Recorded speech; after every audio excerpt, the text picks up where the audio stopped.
المرتب اللي اشتغلت بيه في اول شهر ليا كان 800 جنيه. دلوقتي الحمد لله اللهم بارك انا عندي الشركه دي بتعمل 300 الف جنيه في الشهر، بتعمل 3.5 مليون، 3.5 مليون في السنه دخل سنوي، فيها اكتر من 10 موظفين. والحمد لله ده فضل كبير من ربنا، ونتيجه ان الواحد حاول يشتغل على الاسباب اللي احنا هنقولها دلوقتي.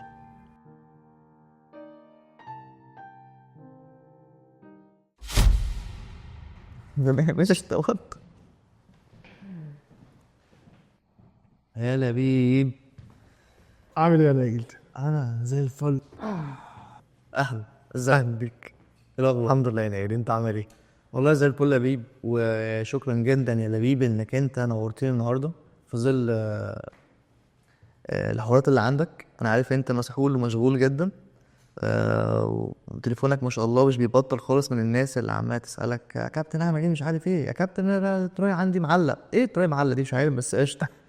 فربنا يكون في عونك ونعمل حلقه حلوه ان شاء الله. انا مبسوط إن أنا معاك، وان شاء الله نقدر نفيد الناس بشكل كويس قوي. يا رب. انت ايه حكايتك؟ ايه الحكايه بتاعتي؟ اه للي ما يعرفنيش، انا اسمي عمر لبيب، عندي 30 سنه. قصتي ابتدت من وانا صغير، كنت بلعب كوره مدرسه. السويتش بتاعي ابتدى في ان انا كنت في يوم في المدرسه ثالثه اعدادي، واليوم ده بالنسبه لي مميز جدا. عندنا ولد في الفصل قرر ان هو يضرب الفصل كله، موضوع قوي جدا. الموضوع ده اسمه محمد محي، ودي حاجه انا مبسوط دلوقتي وانا بحكيها، ممكن يبقى شايفنا يعني. دي حاجه فرقت معايا في حياتي كتير قوي. الموضوع ابتدى ان انا بعد اليوم ده، هو يعني ايه، قرر ان هو هيضرب الفصل كله. بعد ما روحت قعدت افكر كويس قوي، قبل بقى ساعتها ما كانش في تمرين، ما كانش في اي حاجه، بلعب كوره عادي خالص في النادي وبدرس، وسني تالتة اعدادي. لما روحت قعدت افكر كويس قوي، هو انا ليه ما عنديش القوه الكافيه ان انا كنت مثلا ادافع عن نفسي، وليه ما عنديش الثقه في نفسي بشكل كبير. الموضوع ده غير معايا حاجات كتير قوي. قعدت افكر كده، هو انا ايه اللي ممكن اعمله، واسال ربنا فعلا هو انا ايه اللي ممكن اعمله عشان ابقى اقوى واقدر اعيش في الحياه دي بشكل كويس. لقيت ان ممكن يكون حل ان انا انزل اتمرن. بدات اتمرن، بدا شكلي يختلف، بدا قوتي تختلف. دي حاجه بتفرق جدا جدا عند الرجال، ان هو يحس ان هو ثقته في نفسه كويسه، عنده القوه ان هو يدافع عن نفسه لو في اي موقف صعب فعلا بيتعرض له. وكملت الموضوع مشي معايا لحد كده. وبعد كده دخلت جامعه. انا خريج حقوق اصلا اه حقوق. اه يعني تمام، صباح الفل، مفيش فرق تمام يعني. بص، فرق السما والارض ما بين حقوق واللي انت فيه دلوقتي جامد. شكل الموضوع يعني شكلي مش محامي. بس انا اتخرجت من حقوق، وانا كنت حابب الموضوع بقى، حبيت موضوع الجيم ده جدا. شكلي اتغير فيه، قوتي بدأت تتحسن، الموضوع توتالي اختلف معايا. خلصت حقوق، وعشان انا كنت حابب موضوع الجيم ده، جالي فرصة. حد من اصحابي قالوا لي ده في جيم جنبنا عايزين مدرب، تنزل تجرب؟ قلت انزل اجرب. رحت عملت انترفيو. الموضوع ابتدى معايا في الاول، والحاجات اللي انا بحكيها دي لاول مره احكيها، بس انت طلبت مني النهارده الموضوع يكون طبيعي خالص، جدا. فاحنا هنسمع قصص ادعي ان هي ممكن تبقى ملهمه لحد ان شاء الله. ان شاء الله. بدات في الجيم، انا كنت متخيل ان انا هخش هكسر الدنيا وهبقى اجمد مدرب في الجيم موتيفيشن، حماس مرعب يعني. بس الموضوع ما بيشتغلش كده.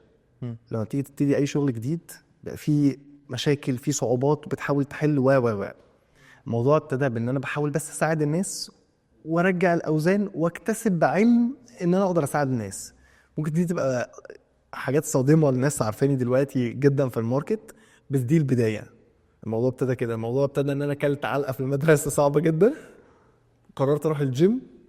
ربنا كرمني بوظيفه في الجيم ان انا ابقى مدرب، ورحت. والاكسبيرينس بتاعتي ما كانش عندي ولا شهادات، ولا كان عندي كم المعلومات المرعب اللي اقدر اساعد بيه الناس. بترجع الاوزان مكانها وبتدي معلومات لناس عايزاها، بالظبط وفي نفس الوقت بحذر علشان في ناس اقدم منك واعلى منك وممكن تلبسك نفس الليله بتاعت المدرسه. بالظبط كده بالظبط كده. جامد. نطلع واحده واحده وبتعلم واحده واحده، ايش وتقبلت الوضع لحد ما جه السويتش الاكبر في حياتي بقى، وهو وفاة والدي. ده كان من 10 سنين بالظبط، ودي كانت ربنا يرحمه يا رب ويغفر له، دي كانت بمثابة المسؤولية الكبيرة اللي اتحطت عليا بقى، دي اللي غيرت حاجات كتير قوي. انا قبل كده كنت بتعرض لظروف من الحياة وابدا اعمل رد فعل، ما كانش في اي جاهزية من عندي او تطوير من عندي بيحصل قبل ما ظروف الحياة تخبطني واكتشف الحاجات دي. بعد ما والدي توفى اكتشفت ان انا مرة واحدة كده قدام مسؤولية كبيرة، ان انا ابقى مسؤول عن نفسي وما اضطرش ان انا الجا لحد يساعدني، ان انا ابقى مسؤول عن بيتي وان انا ابقى مسؤول فعلا بشكل كويس قوي. الكلام ده وانا عندي 19 سنه. انت اصلا اكبر اخواتك؟ لا انا ليا اخ بس اكبر مني، وانا اصغر منه، واخويا اكبر مني بسنتين برضو، كان لسه اوريدي بيدرس هندسه. يعني كانت مسألة مسؤوليه علينا احنا طبعا الاثنين، طبعا.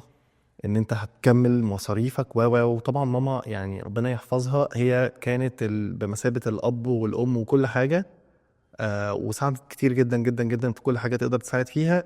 بس لا يزال ان انت راجل ومسؤول عن نفسك، هيبقى برضو لو انت فعلا راجل بجد هتبقى حاسس بالمسؤوليه تجاه ان انت المفروض تشيل نفسك، مش تطلب من مامتك او تطلب من اصحابك او مساعدات ان انت تكمل بيها حياتك.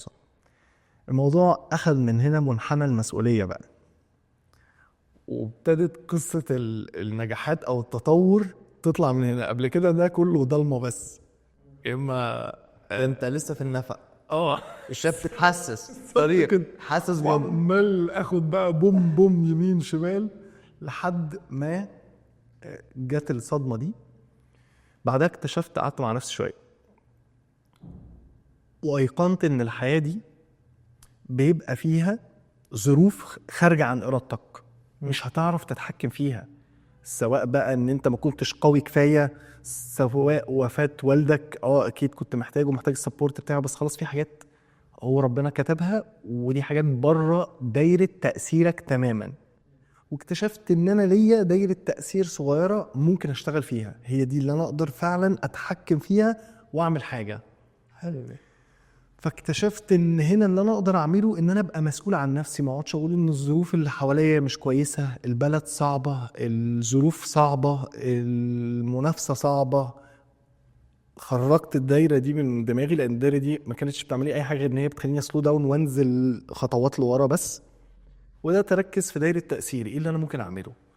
فكان اول حاجه اتعلمتها من الخبطات الجامده قوي قبل كده دي،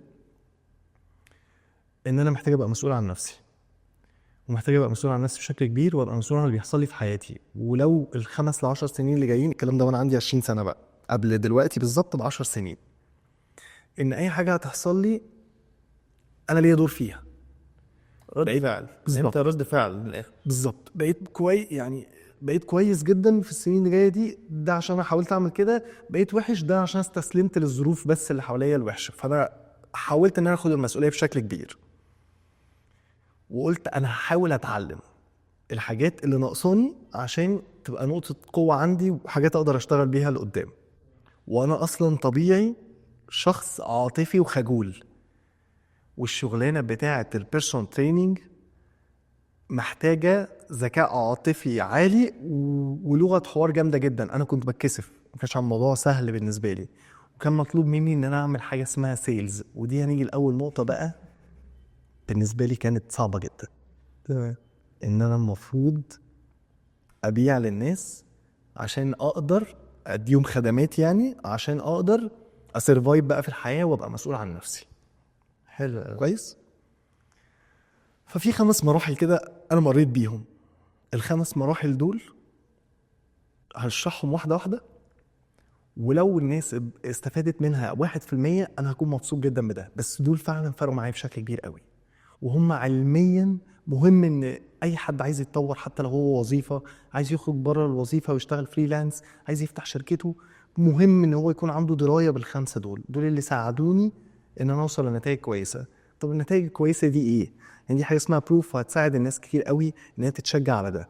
النتائج الكويسه دي ان انا اشتغلت بمرتب في اول سنه 800 جنيه في في الجيم. في الشهر. 2000 وكام ده؟ 800 جنيه في الشهر. 2000 وكام؟ 2011. تمام اوكي. تمام. وانت 2011 طالب بتدرس، لسه عندك مسؤولية، لسه والدك متوفي، فانت شايل كل حاجة في البيت. بالظبط. تمام. والمرتب 800 جنيه على فكرة كان كويس مش وحش قوي، بس طبعا يعني مع صعوبات الحياة لا ده رقم كان صعب ان هو يخليك تكمل على المدى الطويل. صح. دلوقتي الحمد لله في شركة، نحكي التفاصيل اللي حصلت كلها يا ريت.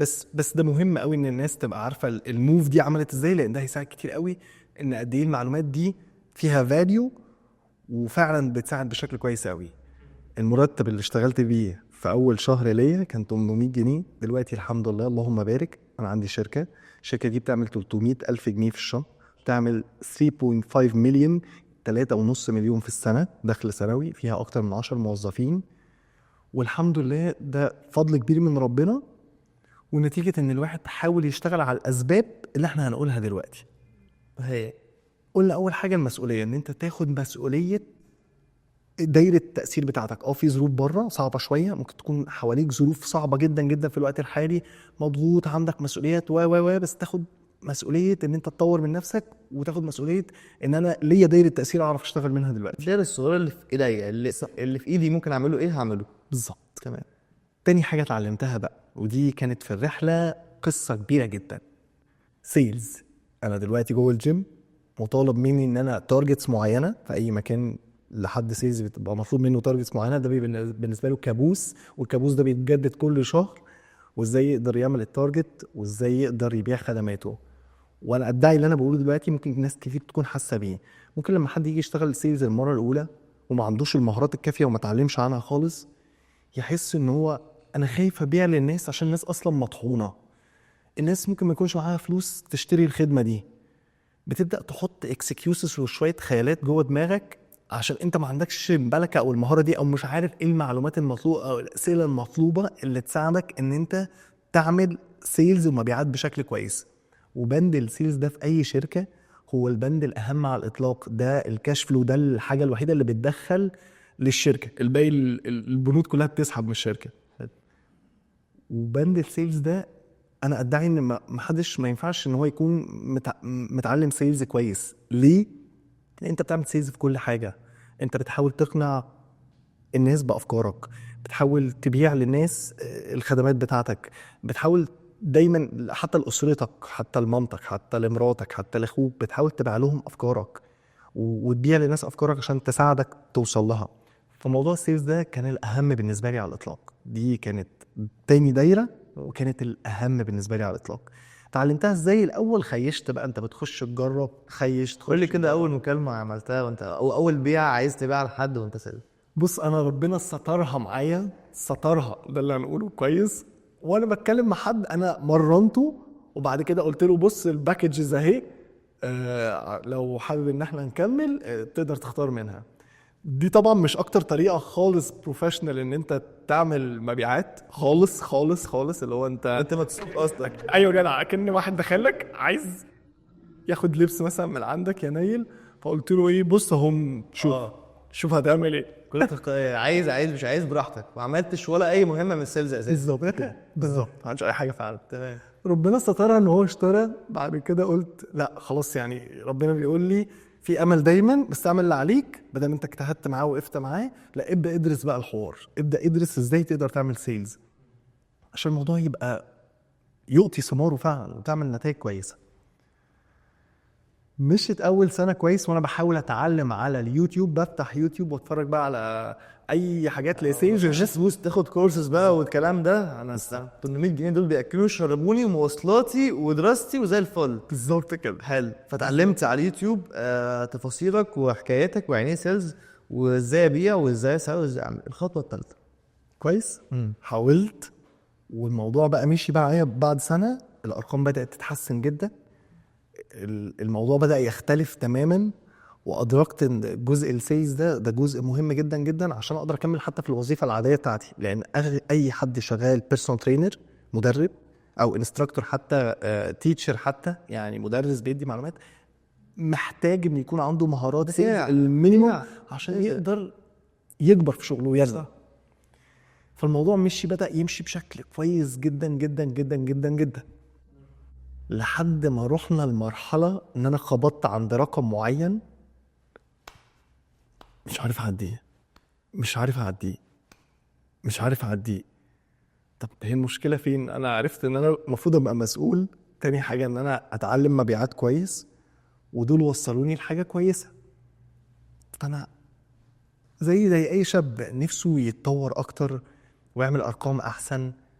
بتحاول توصل لهدفك في الحته دي بالظبط، بحاول اعمل ارقام احسن عشان الناس ما تتوهش مننا. اول حاجه انت قلتها المسؤوليه، كده تشتغل في الحته اللي حواليك، الدايره اللي حواليك من الاخر زي ايديك، وتحاول بالظبط. ايوه، دي معناها ان تحاول تشتغل في الدايره اللي حواليك. دي المسؤوليه، تاخد مسؤوليه الامر اللي انت فيه، ليك دايره تاثير، تحاول تشتغل على الظروف المتاحه وتطور من نفسك. سيلز. تاني حاجه لازم تعلمها سيلز، مبيعات. انت عشان تقدر تعمل ارقام كويسه وتكبر في شغلك لازم تعمل مبيعات. اي صاحب شغل في الحياه هيبقى محتاج سيلز شاطر او يساعده في الماليات بتاعته، ان هو يحسنها وان هو يبيع لناس اكتر ويعرض خدماته للناس اكتر. اي صاحب شغل محتاج ده جدا كمان. ورابع حاجه، تالت حاجه لسه. تالت حاجه ماشي، عملنا ارقام ووصلت عند رقم معين، العمليه مش راضيه تتكسر خالص. طب انا عايز اكبر.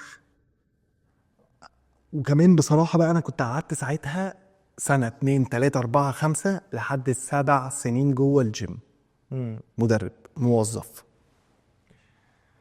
بعد 7 سنين مهاراتي في السيلز دي كانت عليت جدا، بقيت اعمل ارقام كويسه. نقول الارقام دي ان هي مثلا في 2016 2017 30,000 جنيه مثلا، كانت كويسه بالنسبه لشاب في سني يعني. عايز اكسر الرقم ده، مش عارف اكسر الرقم ده خالص، هتجن.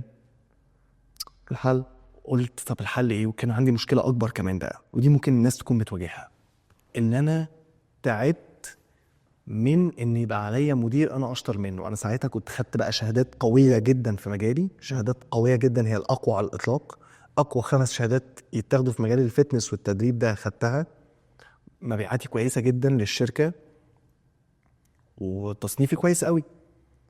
بس كان عندي مشكله ان اي شغل فوقيك مدير، لو المدير ده مش اشطر منك وانت بتتعلم منه، انت هتكون مش مبسوط. لو المدير ده شاطر وبتتعلم منه حاجة جديدة وبيتعامل معاك كويس، انت هتبقى مبسوط. بس لو المدير ده مش شاطر وانت اشطر منه شوية او حاسس عندك مش حاسس كمان، انت علميا والقدرات اللي عندك وارقاما وشهاداتك احسن، وتصحى في الميعاد ده وتجيلي في الميعاد ده وتمشي في الميعاد ده وتمشي في الميعاد ده، مش مشكله، اشتغل معايا 7 سنين زي الفل والوظيفه كويسه للناس جدا. بس انا كنت ساعتها حسيت ان انا محتاج ان انا اخرج بره الدايره دي، اخرج بره دايره الوظيفه، ابقى مسؤول عن نفسي. انا عايز اصحى الصبح، انا شايف ان انا راجل مسؤول، لان اتفقنا اول حاجه انا اتعلمتها في حياتي المسؤوليه، وبعرف ابيع. فلا اصحى الصبح اصحي نفسي واجري على اكل عيش واشوف انا ازاي اقدر اطوره وابيع خدماتي دايركت للناس من غير ما يكون عن طريق وسيط اللي هو الجيم. حلو. انت عملت ايه؟ لقيت ان الحل ساعتها الوحيد ان انا اتعلم حاجه اسمها ماركتنج. طب ليه اتعلم ماركتنج؟ انا راجل مدرب على فكره. كتير قوي هيقول لك يا عم انا اتعلم سيلز ليه اتعلم مبيعات؟ اصلا انا راجل مدرب، دوري ان انا اتعلم الوزن ده بيترفع ازاي وبيتعمل ازاي والتكنيك بتاعه احلى حاجه وصوله ليه ازاي. انا مش دوري ان انا ابقى ملم بمبيعات، ومش دوري ان انا ابقى ملم بدعايه، دي وظيفه حد بتاع دعايه اكسبرت. حلو. بس من واقع خبرتي لا بديل عن ان انت تتعلم تعمل دعايه كويسه. ليه؟ عشان احنا في الوقت اللي فيه ده، دي فاكتس، دي حقائق، اللي بيبيع اكتر هو الاشهر مش الاشطر. صح. ممكن حد يكون مدرب هو الاشهر بيبيع اكتر بكتير جدا من مدرب تاني، دي انا شفتها كتير جدا جدا جدا، مدرب شاطر كويس قوي قوي قوي بس محدش يعرفه. ده بيجيله ليد كل شهر، واحد عايز يشترك معاه كل شهر، والتاني بيجيله 50 ليد كل يوم عشان هو بيعمل دعاية قوية جدا. ففي فرق هنا، الاشهر هو اللي بيعمل نتائج احسن. فبدات اركز ان انا عشان اطلع من الوظيفه دي بشكل امن، ما هو مش نط وخلاص، العمليه بالنسبه لي ما كانتش نط وخلاص خالص. صح. وانت بتعمل نتائج كويسه وتكلفه الفرصه البديله بالنسبه لك عاليه، فانت مش نط وخلاص، مش نط بالتهلكه بقى يعني، مش الناس اللي بتشجع اللي هو نط وخلاص، لا انت وانت هنا. ده بقى اللي حصل معايا انا وانا جوه الجيم. قلت انا هتعلم دعايه وماركتنج عشان يقدر يجي لي ليدز كتيره وناس تبقى مهتميه بالخدمه دي، واتاكد كويس قوي ان انا شخصيا لما اجي اعمل فريلانس اللي هو بشتغل لوحدي اقدر ادي سيستم حلو للناس دي وفاليو وقيمه كويسه جدا، ويتحولوا وحياتهم تبقى صحيه اكتر ويحسوا تجاه نفسهم ان هم مبسوطين اكتر، واتاكد ان الخدمه دي بتاعتي شغاله وان انا هعرف اجيب العملاء اللي انا عايزهم. مشكله اي حد بيشتغل فريلانس، انت اكيد جالك هنا فريلانس طبعا كتير وهيجي لك فريلانسرز كتير، مشكلتهم الاولانيه ليدز. انا عايز عدد. انا دلوقتي اشتغلت لوحدي، انا اجمد واحد في الشركه بس طلعت، فانت فقدت الليدز بتوع الشركه ودلوقتي بقيت شغال لوحدك، فانت عايز ان يجي لك الناس، تبقى معروف عشان الناس تجي لك. صح. فكان هنا تالت حاجه ساعدتني جدا ان انا ابدا اركز في الماركتنج واقومه واعمل سوشيال ميديا قويه واعمل ادز قويه وادي فاليو فعلا وادي معلومات وكونتنت يفيد الناس في الاول بشكل جامد قوي، لان الناس مش هتخش تشتري عشان سواد عيونك. الناس ما بتعرفش عمر اصلا كان مين عمر لبيب ده في الاول، بس انت بتدي قيمه جامده والناس ذكيه جدا بتقدر تقدر القيمه فعلا الكويسه في الحاجه، ولو في معلومات كويسه في الحاجه دي الناس بتتابعها وبتقدر ان الشخص ده بيجتهد وبيدي قيمه فعلا ومعلومات، ويبدا الناس بعد كده تثق فيك. خلاص شكرا كده هيكون معاك. بالظبط. حلو. بنيت ده، قدرت بقى واحده قعدت سنه كامله لسه شغال في الجيم 8 ساعات و6 ساعات بعدها، هو اكتر على فكره من سنه، ممكن سنه واثنين وثلاثه كمان، بس لحد ما وقت معين بتوصل ان انت ارقامك اصلا لوحدك احسن من الارقام اللي انت بتطلعها من الشركه. بالظبط. فمفيش حل دلوقتي قدامك ان انت هتبقى اول ان بقى تحط كل تركيزك في الحاجه اللي قامت بدات تجيب ارقام كويسه، بدا خوفك يقل لان انت عندك اقساط وديون وعندك حاجات كتير جدا، فانت عايز تضمن ان بس الشغلانه بتاعتك الفريلانس دي قامت وبدات تجيب دخل كويس قوي عشان تقدر تستغنى عن الشركه دي. وقلبت فريلانس وبدات اركز في الماركتنج، ومش ما بقتش يعني سبيشالست، انا مش متخصص ماركتنج، بس انا عارف البيزكس اللي تحركني بشكل كويس قوي. وحتى لو عندي جبت تيم بعد كده انت عارف تتواصل معاهم، انت فاهم الموضوع ماشي ازاي. ودي كانت تالت نقطه فرقت معايا بشكل مرعب. مرعب. مرعب ليه؟ عشان هي ضعف الدخل من 30 ل 50 ألف جنيه لحد 300 ألف جنيه، لحد أكبر والله. فكانت الماركتينج هو الجزء الكبير جدا اللي ساعدني، وفهمت ان هم مختلطين ببعض، سيلز وماركتينج دول مختلطين ببعض، فلازم اشتغلهم مع بعض بشكل كويس قوي. حلو. ودي كانت النقطة الثالثة وكان فيها أكبر نجاحات في الشغل. تمام. عملت في الرابعة؟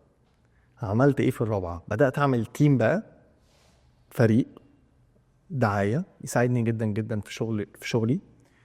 والفريق ده بقى فيه 10 أشخاص، وأيقنت بعد كده إن كل الكبر بقى هيبقى عن طريق فريق قوي.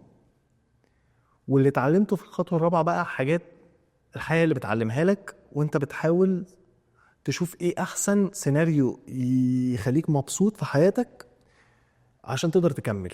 طب ليه بقول كده؟ عشان لما بتوصل لشوية نجاحات كويسة او حتى صغيرة غصب عنك هتلاقي نفسك بتقارن نفسك يا نايل بالناس اللي جنبك واللي نجحت في الحاجة اللي انت عايزها. صح. غصب عنك هتبص ده ايه ده، هو ازاي طلع مره واحده كده؟ ازاي ده؟ اكيد حد وراه، ده اكيد معاه كاش جامد قوي فعرف يوصل للحته دي. لكن هي فعلا وراها بتكون مشقه جامده جدا وتعب بينك وبين نفسك، علشان انت حاطط هدف قدامك وعارف انت عايز توصل لايه. على فكره معظم الناس اللي ما بتعرفش تحقق او بتكون تايهه ما بيكونش فيه هدف مباشر وواضح ماشيين عليه. فانت جايز عشان كنت عارف انت عايز ايه بالظبط وهدفك واضح جدا، تغلط، تفشل، تتعلم، بتنفذ، بتكمل. فده اللي انت عمله. صح. ايه الحاجة الخامسة؟ الحاجة الرابعة دي أنا اكتشفتها برضو، اللي هو أنا عمال عشان ما احورش عليك، أنا ما خلصتش من الموضوع ده بسهولة. أنا غصب عني المقارنات دي بتحصل جوه دماغي طبعا. وبتحصل لأي حد في سننا غصب عنه. هو بيشوف حد مثلا نجح قوي، طب هو عمل كده ازاي؟ طب ازاي اقدر اطلع كده؟ طب انا متاخر قوي، طب انا لسه ابتديت، طب انا ابتديت دلوقتي في حاجه دي، انا متاخر قوي كده، ده الناس دي بدات من 5 سنين و10 سنين، وهكذا. بيجيلك افكار كتيره قوي. هنا اللي اكتشفته 4 حاجات ساعدوني جدا بقى، ان ايا كان الشخص ده سبقك بقد ايه، او انت وصلت لمرحله ونجاح عامل ازاي كويس قوي، او حتى لو نجاحات صغيره، انت مش هتكون اقوى واحد في الحياه في الحته دي. دايما هيكون في حد احسن منك، دايما هيكون في حد عنده زياده حته اكتر منك. عملت 100,000 هتقول يا ريت اعمل بس 300,000 وهبقى مبسوط جدا. عملتهم هتبقى عايز تعمل 500,000. عملتهم هتبقى عايز تعمل 1,000,000 و2 مليون و3 مليون، ومش هتسكت، وهتفضل دايما شايف حد جنبك بيتطور اكتر منك ويعمل ارقام احسن منك وشركته بتكبر اكتر منك وعنده 1,000,000 موظف، هتبقى على طول جواك الاحساس ده. صح، هنا ارضى باللي انت بيه، خليك طموح اوكي، بس تاكد ان الشخص اللي نجح ده، ودي حاجه انا اتعلمتها فعلا بفلوس كتيره، تعب قوي عشان يوصل لده ومر بصعوب انت ممكن ما تعرفش تعدي بالصعوبات دي عشان توصل اللي هو عايزه. عمل حاجه زياده اكيد، صرت تتعرض لصعوبات انت ممكن ما تقدرش فعلا تتحملها. دي رابع حاجه اتعلمتها وكانت مهمه جدا بالنسبه لي، عشان احاول على قد ما اقدر اكمل في الرحله دي برضا. يبقى فيه طموح بس يبقى فيه رضا، وابقى فاهم كويس قوي ان لو قعدت ابص على اللي جنبي ده انا هكعبل في الرحله دي. لا، انا محتاج ان انا فوكس على نفسي واقفل على نفسي من حين لاخر عشان ما تكعبش. الخامسه، النقطه الخامسه هي ان في 4 بوكسات المفروض تفضل ماشي فيهم واخد بالك منهم. دول اللي انا اتعلمتهم وده من واقع خبرتي، ودول 4 خبرات وال4 بوكسات اللي انا لما بلاقي نفسي فيهم بطمن كده ان انا ماشي كويس. تمام. ال4 دول اول حاجه فيهم علاقتي مع ربنا، لان طول ما انا بحاول احافظ على الصلاه وبحاول ان انا ابقى كويس، ده بيفرق معايا جدا نفسيا، لان الجزء الروحاني ده مهم جدا عند الشخص. الجزء التاني اللي فرق معايا ان انا مسؤول تجاه مامتي ومراتي، وان دول ليهم وقت وعيلتي ليها وقت. ايا كان الشغل كبر قد ايه، محتاج ان انا اقضي معاهم كواليتي اوف تايم، وقت كده ثمين حتى لو نص ساعه، بس سايب الموبايل ومركز معاهم ومهتم لامرهم. يعني ساعات لما انت يعني كشاب صغير بتتسحل في الشغل جامد قوي، اصلا بتبقى انت مستهلك. فدي حاجه من الحاجات اللي كانت بتملاني وهتفرق قوي، اللي هي دي الناس اوريدي اللي بتشيلك لما يبقى في فعلا مواقف صعبه، ولما فعلا بتبقى تعبان انت بتتعافى بالناس القريبه منك دي. عظيم. تالت حاجه وهو شغلي، بعد الحاجتين دول يجي شغلي، ان يفضل ماشي كويس، لان الراجل تطوره في الحياه من خلال حاجتين، بيحس بالنمو والتطور 10% كل سنه لما في حاجتين يتظبطوا عنده: استقلاله المادي، يعني قد ايه بيتطور في الانكم بتاعه حتى لو حاجات بسيطه، وصحته وشكل جسمه. طول ما الحاجتين دول ماشيين كويس مع الراجل بيفرقوا معاه قوي. فانا تالت نقطه دي كانت مهمه جدا بالنسبه لي، ان شغلي يفضل ماشي كويس عشان يبقى عندي استقلاليه ماديه وعندي حريه ماليه. لو انا سبت الشغل ده، قعدت 6 شهور ما بشتغلش، قعدت 3 شهور ما بشتغلش، البنك اكاونت بتاعي ده هيغطي وزياده، وهعرف ان الدنيا تبقى تمام وفي استقلاليه ماديه كويسه قوي، بعرف اسافر واشتغل من الحته اللي انا عايزها. ده بيفرق جدا جدا جدا. رابع نقطه ان انا اطور من نفسي حتى لو 10 دقايق كل يوم. هشوف بودكاست بنتكلم عن حاجه زي اللي بنتكلم فيها، لان ده كان مصدر الهام كبير جدا بالنسبه لي. وانا قبل ما ابتدي ابقى فريلانسر وقبل ما اقول انا هسيب الشغل، هو بيتعلم على اليوتيوب. انا فاكر كده بالظبط. يوتيوب ده بقى كان عليه ناس كده بتتكلم زينا، والله حد يطلع يقول قصته، حد يستضيف حد يقول له احكي قصتك، والله انا قصتي 1 2 3، ويعملوا هايلايت مع بعض على النقط اللي فعلا ساعدت. وده ساعدني انا شخصيا بشكل كبير قوي. فمهم لحد دلوقتي بعد ما وصلت لده ان انا افضل كل يوم عندي طور من نفسي 10% اطور فيهم. جبت جم في كتاب، جم في فيديو على اليوتيوب فيه فاليو، في جم في بودكاست بيقولوا معلومات قيمة فعلا وتساعد، وحاجات الواحد يركز عليها عشان يقدر يشفت مثلا من الوظيفة لفريلانس او من الفريلانس ان هو عنده شركة. ده كان بيفرق قوي. دول ال4 بوكسات اللي لو يومي مشي فيهم انا كده انت مبسوط. حتى لو انا ما وصلتش ل 100% من التو دو ليست بتاعي. يعني ساعات بتبقى كاتب يا نايل عندك في التو دو ليست بتاعك، والله انا هصور هنا وهنا وهنا، واعمل الشغل ده هنا وهنا وهنا، واعمل الشغل ده هنا وهنا وهنا. اغلب الظن ممكن تقفل على 70% بس. طبعا ده لو وصلت 40% لا تمام كويس. بالظبط، ده انا بدات اوصل له. انا عايز اوصل ل 50 ل 70%. 70% تمام. مبسوط قوي جدا قوي قوي قوي قوي. وجنب اليوم ده ابقى مشيت في ال3 بوكسز التانيين. بس اهم حاجه في ده كله انا شايف هي ايه، هي الاستمراريه. انت 100%. هو كل السنين دي لو ما كانش ليها استمراريه طبعا الموضوع ما كانش هيبقى كده خالص. صح، انا معاك جدا في ده. انا عاجبني جدا القصه اللي انت وصلت بيها من معاناه، واللي انا متاكد ان فيها كميه خذلان وفشل كتير. بس عايز اسال سؤال. استنى. انت لو صاحبي من 5 سنين مثلا او 3 4 سنين، اي خناقه هتخانقها هكلمك، قالوا له بيبي الحقني انا بتخانق، حصل لك الموقف ده؟ حصل لي كتير بصراحه حصل لي كتير تمام. حصل لي كتير وانا في سن صغير كمان قوي. اتضربت؟ كانت عقلة صعبة جدا. خد بالك بقى، من ساعتها لسه بتمرن، فكان شكلي مميز. فدي كانت عامله لي ازمه ان الخصم اللي احنا بنتخانق معاه ده بيخش، بحس ان هم عاملين لي تارجتنج، انت تاخد تتضرب تتضرب عشان بعد ما تتضرب اللي جايين معاك سهل. جاي وهيجروا. احكي لي حكايه كده، موقف كده حصل لك من اول ما صاحبك كلمك، كنت فين ورحت ازاي والصيغه كانت عامله ازاي وايه اللي حصل معاك؟ كانت متكرره جدا في المدرسه. فمن اول ما خلصت ثالثه اعدادي، يعني اولى الثانيه الثالثه ثانوي، دول كانوا كورس خناقات. وكان على ايامنا الجامد هو اللي بيتخانق كتير، ده الجامد بيفرض سيطره كده. ايوه حلو. ده الجامد. دلوقتي تقريبا الجامد في السن ده اللي بيظبط بنات اكتر، بالظبط. اللي بيشتغل كويس وبيعمل فلوس كويسه.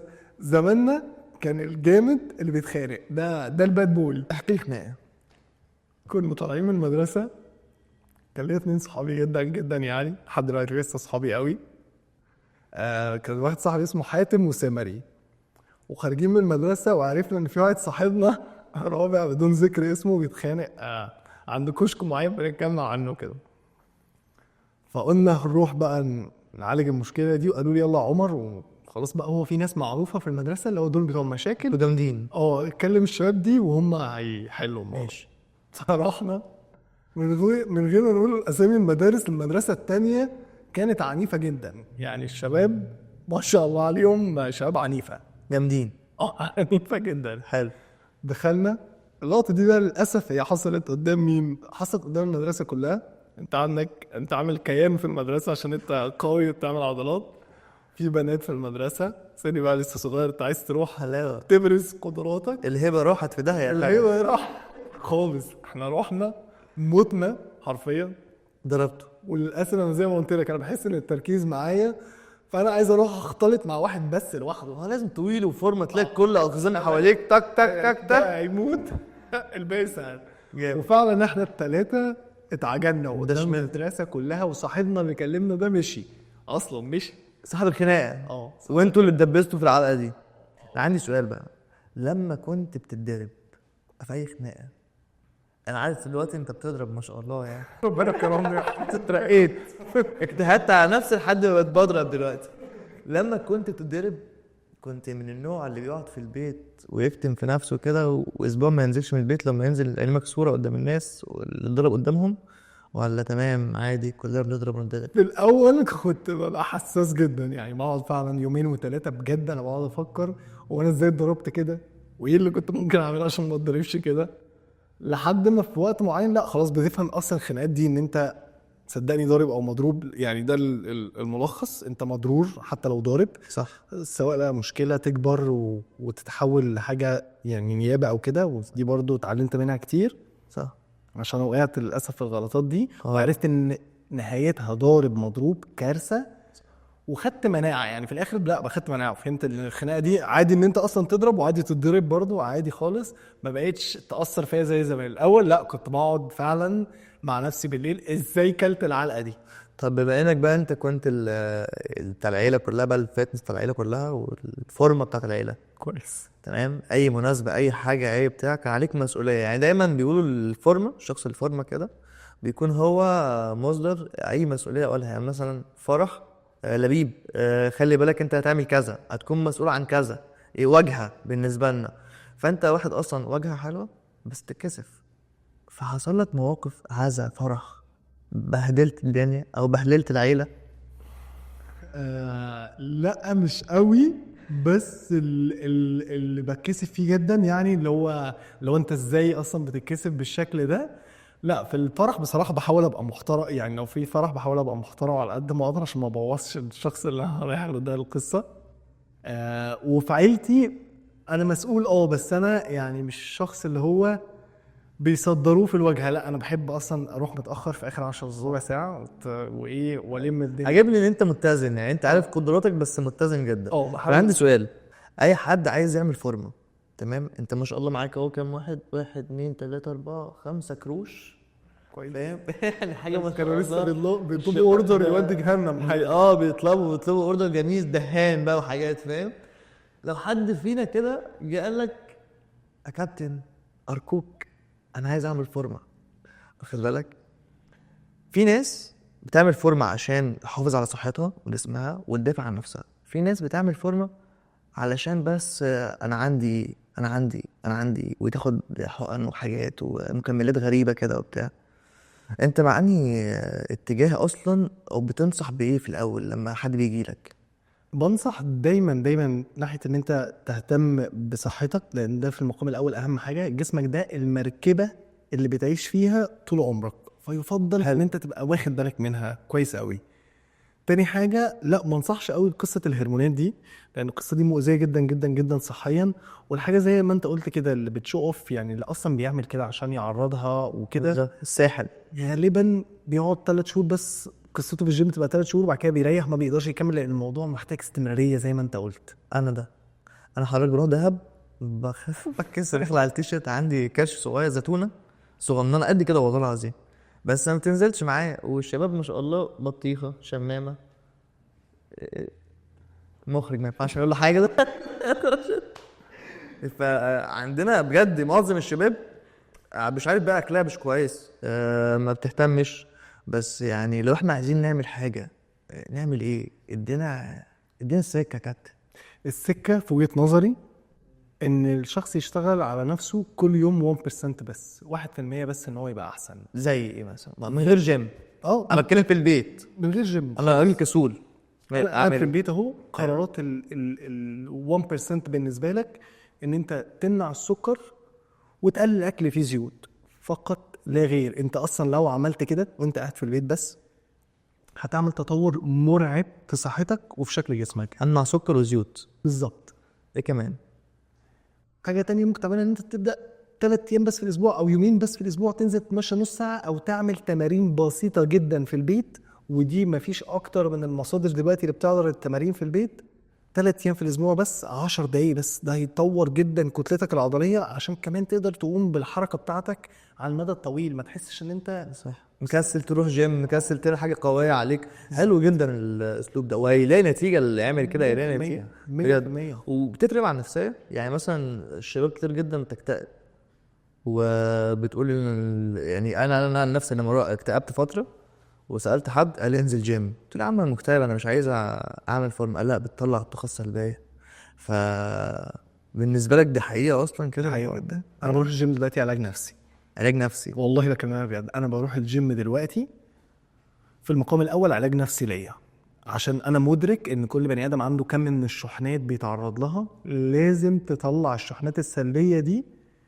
وكمان بعد الجيم انت بتحس هرمون اسمه اندورفين بيعلى عندك كده، الهرمون ده يخليك مبسوط اكتر، سعيد اكتر. طيب انا بقى اسالك سؤال دلوقتي بجد. معظم الشباب والبنات بتخاف تطلع تروح الجيم علشان ما تواجهش حاجات فيها تنمر او حاجات فيها مواقف سيئه بالنسبه لهم، اللي هم مكسوفين. يعني مثلا انا ما اعرفش ممكن العب ايه الاول قبل ايه. فهسالك سؤال مهم جدا. ايه اغرب شخص عدى عليك عايز يتمرن، ولد وبنت؟ السؤال ده هيزعل ناس كتير بس انا هجاوبه بصراحه. ايش؟ اغرب ولد عدى عليا كان ولد ما كانش عنده، انا هجمل كلامي وهختار جدا الكلام اللي انا بقوله، القوه الذكوريه بتاعه الرجاله الطبيعيين، بحيث بقى ان هو جاي من الاخر كده اللي هو انا عايز اتمرن وعايز اعمل عضلات. انقذني يا كابتن، انقذني طبعا. انقذني يا كابتن. فالشكل ده بيبقى صعب جوه الجيم، لان الجيم اصلا مجتمع ذكوري جدا، شباب عضلاته كلها عماله تزعق ده رياض بيزعق. فده وجوده جنبي كان خطير جدا في الجيم. تمام. سلوكه كان صعب شويه. مش بكلمك هنا عن حد ضعيف، ومش بكلمك عن ولد ضعيف اول مره يخش الجيم فهو لسه بيبني قوته، لا انا بكلمك عن ستايل اوكي مش فاهمين، الناس فاهمين، مش مرن. الناس فاهمه تمام مرن ماشي. اللي هو انا موجوع يا كابتن الالتزام. الستايل ده بيبقى اصعب بالنسبه لي على الاطلاق. طبعا انت ده لو اتصورت معاه وانت بتدربه كده ايه كارثه كارثه كارثه. طيب ده اكتر شخص استغربت منه. اكتر بنت. اكتر بنت مشاكل البنات متكرره بس متمثله مثلا متحوره في حاله كانت معايا. ان البنات عايزه تخس من غير مجهود. ايه يعني انا اتمرنت مثلا يومين او 3 وظبطت اكلي يومين او 3 وباقي الاسبوع هي حرفيا مكسره الدنيا بتاكل الاخضر واليابس وعايزه جايه تسالني اللي هو انا ليه مش بخس وليه مفيش بروجرس. تمام. فالبنات بيبقى عندها صوره ان هي تخس بالعاطفه، اللي هو انا جيت الجيم فانا يا جدعان المفروض اخس وانا مش بخس ليه. تمام. في مشكله بتقابل ناس كتير جدا، هي ايه بقى؟ انا واحد منهم على فكره. بروح ادفع سنه، اروح 3 ايام اقعد في البيت. ده انا في زي مثلا كتير قوي بجد. اديني نصيحه او جمله افتكرها هتخليني استمر ان انا اروح كل يوم تاني بجد.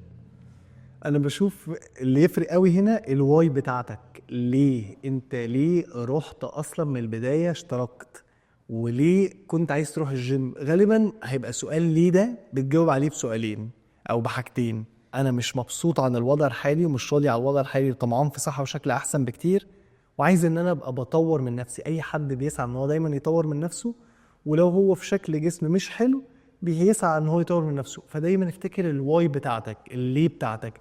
ودايما الشخص بيعمل نتيجه. انا كنت لسه بقول الشباب كده، دايما الشخص بيعمل نتيجه لما يبقى ألم البقاء في الوضع الحالي صعب جدا عليه.